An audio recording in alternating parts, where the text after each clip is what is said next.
Hello বন্ধুরা, তোমাদের আজকে আমি একটা রেসিপি দেখাবো। আমি নতুন শিখেছি কারকলের রেসিপি। চলো দেখি।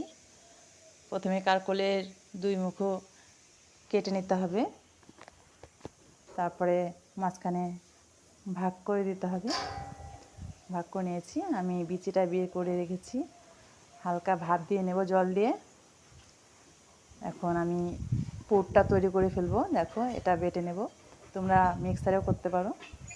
দেখো, পুরটা আমি তৈরি করে ফেলছি কালি জিরে সম্বার দিয়ে। দেখো, হলুদ লবণ দিয়ে ভেজে আমি তৈরি করে ফেলেছি। দেখো, আমাদের কমপ্লিট হয়ে গেছে। এখন আমি কারকলের ভিতরটা ভরাট করব। দেখো, আমার তৈরি হয়ে গেছে। এখন আমি ভাজবো।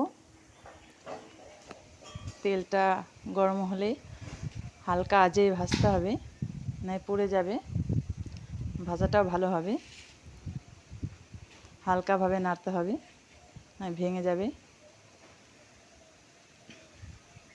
দেখো, আমার তৈরি হয়ে গেছে রেসিপিটা। তোমাদের যদি ভালো লাগে তো লাইক কমেন্ট ফলো করবে। আচ্ছা গাইস।